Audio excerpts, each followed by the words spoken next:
Let me attempt to see if I can nail everybody down right now that's watching this. Keep watching if you are currently parenting someone day to day. Keep watching if you're being parented by someone. Keep watching if you're a caretaker for a parent or you have been before. Keep watching if you have been parented before or if you served in the role of a parental figure. I think that probably got most of us. And in light of COVID-19 social isolating, it's likely that if you're serving one of these roles, you've had much more exposure to opportunities to be a parent. And kids and teens, you've had a lot more opportunities to be parented. Are you guys having fun or what? Hello, my name is Luke Jackson, and I'm one of the ministers at Albany Church of Christ. Welcome to my new series of videos I'm going to call Roles We Play. I'd like to take some time over the next few weeks to discuss with you all what we can learn about ourselves, about God, and about others from the various roles that we play in a day-to-day basis. So what roles am I talking about? You got the parent role, spouse role, child, teenager, friend, employee. There's a lot of different hats, a lot of different roles that we participate in. And I hope you can join me the next handful of weeks as I discuss these different roles. And even if you don't right now participate in one of these roles, in the future you may, or you may know somebody, and these may allow you to learn a little bit about other people and about God in a fresh way.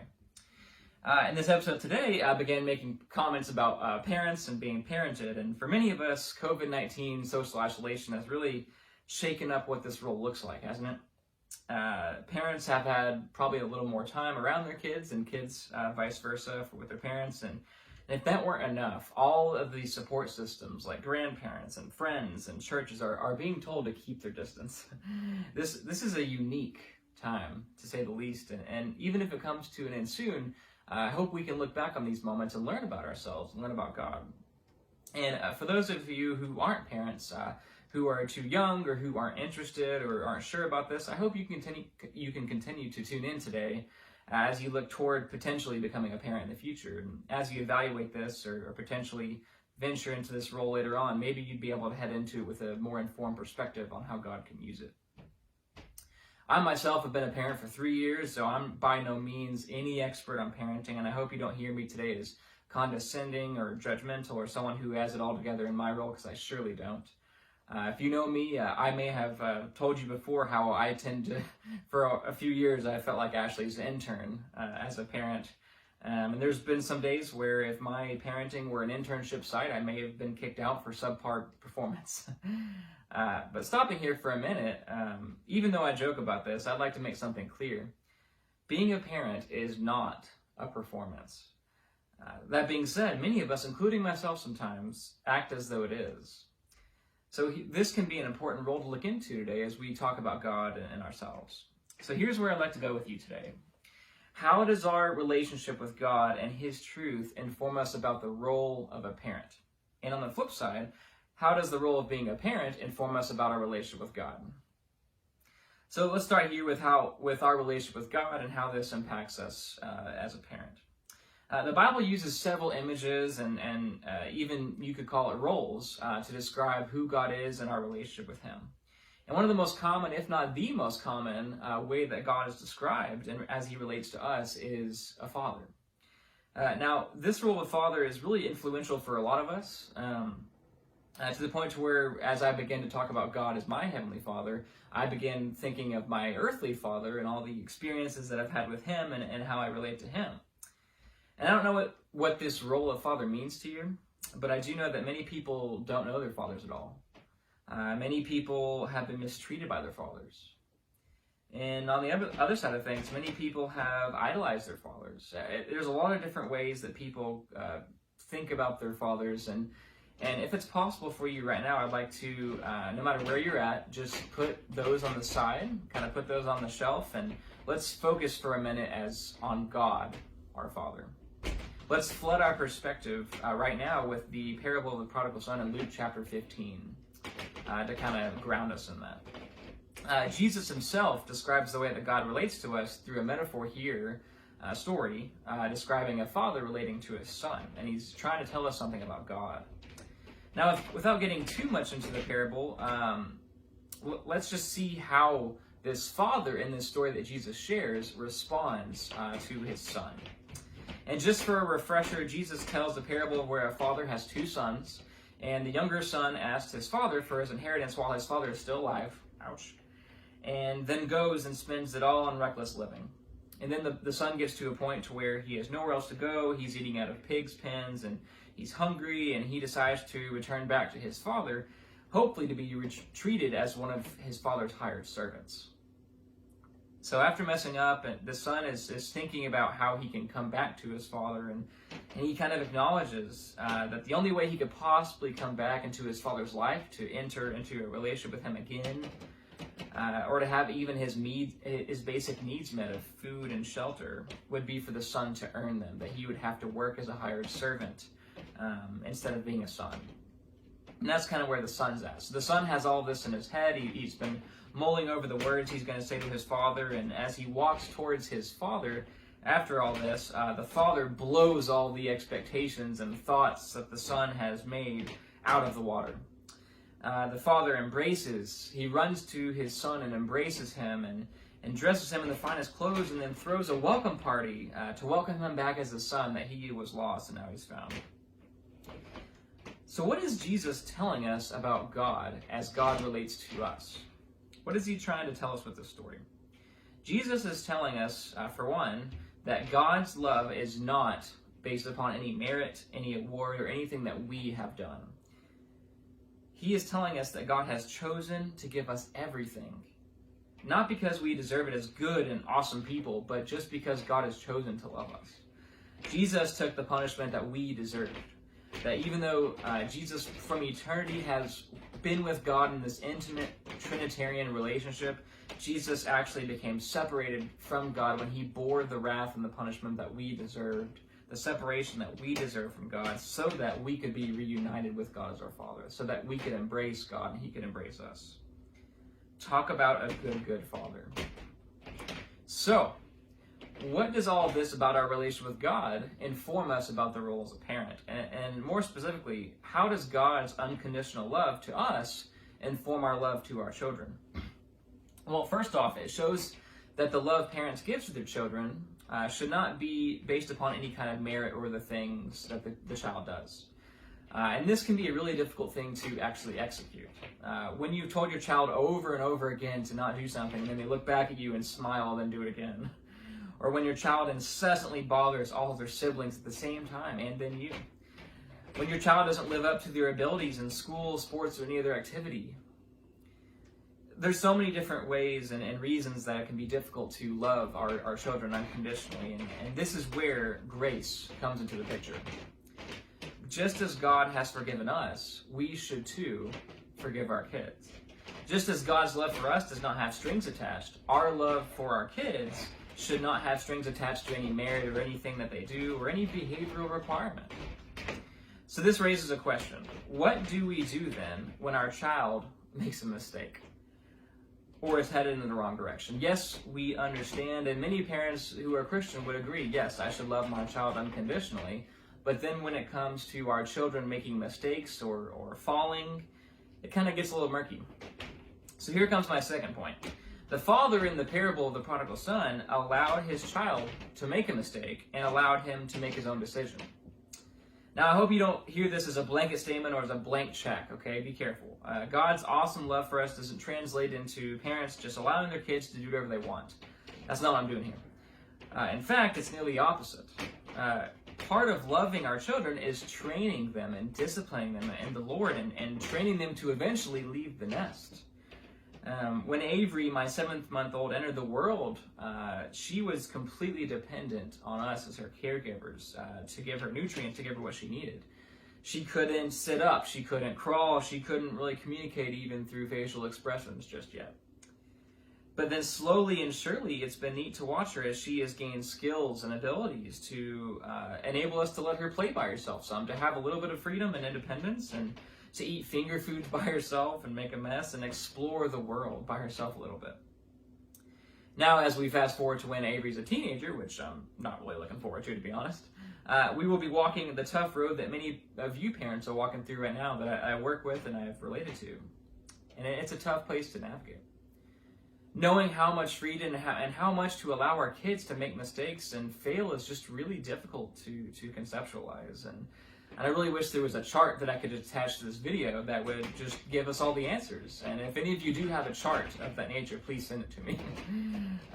But realistically, it seems that we should balance two sort of concepts as parents in this. On one side, we should allow our children to make our decisions and mistakes in an age-appropriate way, and then use these moments, bad or good, to train and disciple them towards God and towards growth. So that's one side.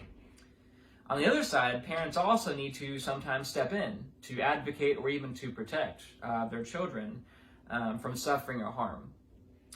And like I said, this can be a tough line to walk. It's tough to know which side we should err on in the given moment. And some of us tend to err on the side of protecting our kids and all the time, even if they, in that moment, may not necessarily need it. And this you could see how this could become a hindrance for some kids. And I don't like labels at all, but I've heard about one method of parenting referred to as lawnmower parenting, or as I was actually heard the phrase up here, snowplow parenting. And in case you haven't heard of this, these sort of parents tend to pave the way for their kids. They tend to remove any obstacles or mow over them or plow them away so that the kids don't come into contact with challenges or obstacles. And in reflecting about this, you can kind of see how this could be problematic for children as they grow and develop.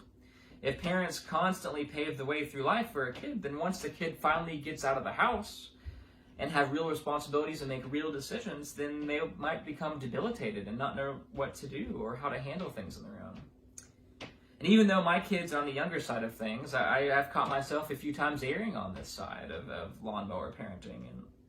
And as I step back and think about it sometimes, 9 times out of 10, I am mowing the lawn of my children's lives, if you will, out of fear. I'm filled with fear in these moments. I'm afraid of my child falling physically or other ways. I'm afraid of my child not succeeding in the future. I'm afraid of my children being alone in the future. I'm afraid of my child not being good enough. I'm afraid of my child not feeling loved and knowing that they're loved. There's so many things, and your fears may look different than mine. But in the end, fear shows us in this moment that we aren't trusting.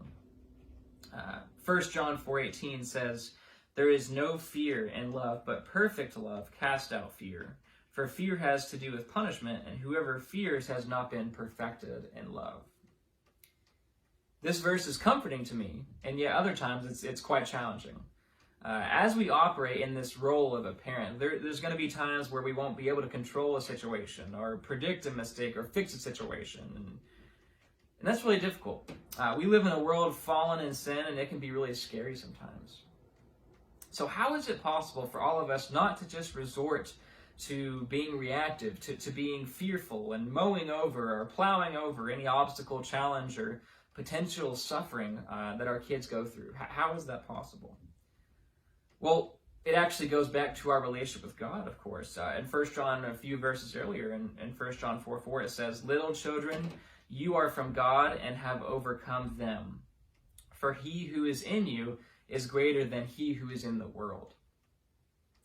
So when it comes down to it, our relationship with God must inform our role as parents. People operating in the parent role have a huge responsibility to train and disciple our kids in the Lord.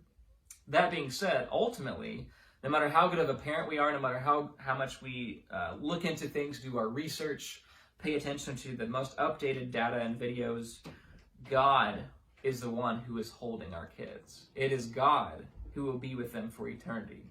We only have them for a short amount of time. When our kids walk into school, when our kids form new relationships, when our kids take their first steps, we can't always guarantee that we'll be there, and that's difficult. But we can guarantee that God will always be with them. And not only so, but as they leave and make decisions, they can continue to grow as they have to lean more on God and not us as parents. And that can be a scary and yet really important process. So when it comes down to it, if God can keep us, then God can keep our kids. And we have to trust that. Now, as you hear all this, I hope you are challenged by it as I am. It's difficult to put this into practicalities. And if you're parenting out of a place of fear most of the time instead of love once you think about it and observe your role and assess it. Maybe this may be a time to see how your relation with God is doing. Maybe this might be a really good way to measure how close or how far you are from God. And if you look at this and you realize you have some work to do and you have some distance to cut with your relationship with God, join the club. It's difficult, and especially right now with our social distancing and everything, it's really difficult to be connected to anybody or anything right now. So I'd like to conclude our time together with just a few practical places to begin for us, and this certainly doesn't answer any questions or any of the amount of suffering or fix any parenting out. I hope you don't take this and think it'll fix everything for you, but it may be a really good place to start as we begin to become more grounded in the Lord as we parent. The first thing, get back in the Word. If we as parents are not resting and feasting on God's Word, then we will likely end up running on empty. And if we are running on empty, we may easily just resort to operating out of a place of fear, frustration, or burnout, and we could be very reactive and not think through our decisions and think through our responses to our kids, and it could be harmful for everybody. So taking the time to spend with God in His Word, to rest in Him and know that we are loved and that we can trust in Him, is actually a good thing for not only you, but for your family, and that it can help you come back fresh, and that time is essential. Number two, get feedback and support. If you are married or you have a co-parent, this could be a great resource to tap into.